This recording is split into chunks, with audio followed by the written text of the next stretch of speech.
السلام علیکم دوستو، غزوہ احد۔ جنگ احد 17 شوال 3 ہجری 23 مارچ سن 625 عیسوی میں مسلمانوں اور مشرکین مکہ کے درمیان احد پہاڑ کے دامن میں ہوئی۔ مشرکین کے لشکر کی قیادت ابو سفیان کے پاس تھی اور اس نے 3000 سے زائد افراد کے ساتھ مسلمانوں پر حملہ کی ٹھانی، جس کی باقاعدہ تیاری کی گئی تھی۔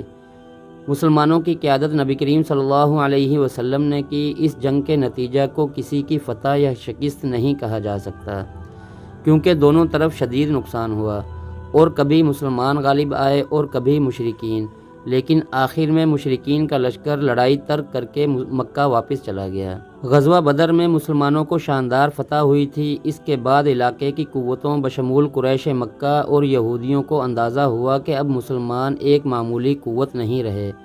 شکست کھانے کے بعد مشرکین مکہ نہایت غصے میں تھے اور نہ صرف اپنی بے عزتی کا بدلہ لینا چاہتے تھے، بلکہ ان تجارتی راستوں پر دوبارہ قبضہ کرنا چاہتے تھے جن کی ناکہ بندی مسلمانوں نے غزوہ بدر کے بعد کر دی تھی۔ جنگ کے شعلے بھڑکانے میں ابو سفیان، اس کی بیوی ہندہ اور ایک یہودی کعب الاشرف کے نام نمایاں ہیں۔ ہندہ نے اپنے گھر محفلیں شروع کر دیں جس میں اشعار کی صورت میں جنگ کی ترغیب دی جاتی تھی۔ ابو سفیان نے غزوہ احد سے کچھ پہلے مدینہ کے قریب ایک یہودی قبیلہ کے سردار کے پاس کچھ دن رہائش رکھی تاکہ مدینہ کے حالات سے مکمل آگاہی ہو سکے۔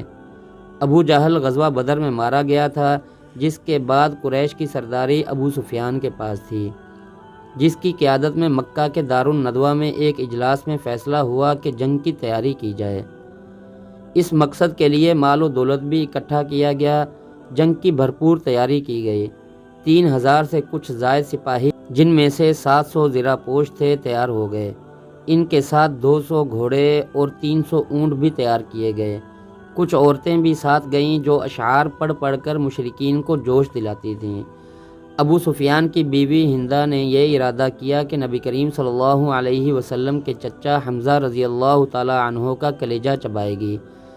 چنانچہ اس مقصد کے لیے اس نے حضرت حمزہ رضی اللہ تعالی عنہ کے قتل کے لیے اپنے ایک غلام کو خصوصی طور پر تیار کیا۔ بالآخر مارچ سن 625 عیسوی میں یہ فوج مسلمانوں کا مقابلہ کرنے کے لیے روانہ ہو گئی۔ نبی کریم صلی اللہ علیہ وسلم کے چچا عباس نے، جو مکہ ہی میں رہتے تھے، انہیں مشرکین کی اس سازش سے آگاہ کر دیا۔ نبی کریم صلی اللہ علیہ وسلم نے انصار و مہاجرین سے مشورہ کیا کہ شہر میں رہ کر دفاع کیا جائے یا باہر جا کر جنگ لڑی جائے۔ فیصلہ دوسری صورت میں ہوا، یعنی باہر نکل کر جنگ لڑی جائے۔ چنانچہ 6 شوال کو نماز جمعہ کے بعد نبی کریم صلی اللہ علیہ وسلم نے اصحاب کو استقامت کی تلقین کی اور 1000 کی فوج کے ساتھ مدینہ سے روانہ ہو گئے۔ اشواط کے مقام پر ایک منافق عبداللہ بن ابی 300 سواروں کے ساتھ جنگ سے علیحدہ ہو گیا اور بہانہ یہ بنایا کہ جنگ شہر کے اندر رہ کر لڑنے کا اس کا مشورہ نہیں مانا گیا۔ ہفتہ 7 شوال 3 ہجری 23 مارچ سن 625 عیسوی کو دونوں فوجیں احد کے دامن میں آمنے سامنے آ گئیں۔ احد کا پہاڑ مسلمانوں کی پشت پر تھا۔ وہاں ایک درہ پر نبی کریم صلی اللہ علیہ وسلم نے عبداللہ بن جبیر کی قیادت میں 50 تیر اندازوں کو مقرر کیا تاکہ دشمن اس راستے سے میدان جنگ میں نہ آ سکے۔ جنگ کا آغاز مشرکین کی طرف سے ہوا جب ابو عامر نے تیر اندازی کی۔ اس مرحلہ پر 9 افراد مشرکین کی طرف سے آئے جو سب قتل ہوئے۔ دوسرے مرحلے میں مشرکین مکہ نے اکٹھا بھرپور حملہ کر دیا۔ اس دوران ان کی کچھ عورتیں ان کو اشعار سے اشتعال دلا رہی تھیں تاکہ وہ غزوہ بدر کی عبرتناک شکست کا داغ دھو سکیں۔ ابتدا کی زبردست جنگ میں مسلمانوں نے مشرکین کے کئی لوگوں کو قتل کیا، جس پر مشرکین فرار ہونے لگے۔ مسلمان یہ سمجھے کہ وہ جنگ جیت گئے ہیں، چنانچہ درہ عینین پر تعینات اصحاب نے نبی کریم صلی اللہ علیہ وسلم کی یہ ہدایت فراموش کر دی کہ درہ کسی قیمت پر نہیں چھوڑنا، اور درہ چھوڑ کر میدان میں مال غنیمت اکٹھا کرنا شروع کر دیا۔ صرف 10 افراد درہ پر رہ گئے۔ خالد بن ولید، جو اس وقت مسلمان نہیں ہوئے تھے، انہوں نے موقع غنیمت جانتے ہوئے کوہ احد کا چکر لگا کر درہ پر قبضہ کر لیا اور مسلمانوں پر یکدم پیچھے سے وار کر دیا۔ اسی اثناء میں یہ افواہ گرم ہوئی کہ نبی کریم صلی اللہ علیہ وسلم شہید کر دیے گئے ہیں۔ یہ سن کر اکثر اصحاب نے ہمت ہار دی اور کچھ لوگوں نے یہ سوچا کہ نبی کریم صلی اللہ علیہ وسلم کے بعد زندگی کسی کام کی نہیں۔ کچھ لوگ نبی کریم صلی اللہ علیہ وسلم کے ساتھ رہ گئے اور ان کی بھرپور حفاظت کی۔ اس موقع پر نبی کریم صلی اللہ علیہ وسلم نے حضرت علی کرم اللہ وجہہ کو ایک تلوار بھی عنایت کی جو ذوالفقار کے نام سے مشہور ہے۔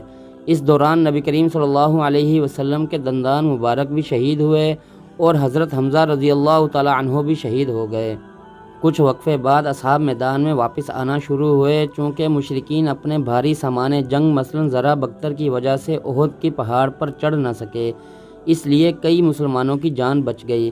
ابو سفیان کی بیوی ہندہ اور اس کے ساتھ کچھ لوگوں نے مسلمان شہداء کے ناک اور کان کاٹے اور ہندہ نے حضرت حمزہ رضی اللہ تعالی عنہ کا کلیجہ نکال کر چبایا، جس کا نبی کریم صلی اللہ علیہ وسلم کو بے حد رنج رہا۔ کچھ مسلمانوں کے واپس آنے اور یہ معلوم ہونے کے بعد کہ نبی کریم صلی اللہ علیہ وسلم شہید نہیں ہوئے، مشرکین نے جنگ سے مکہ کی طرف واپسی اختیار کی۔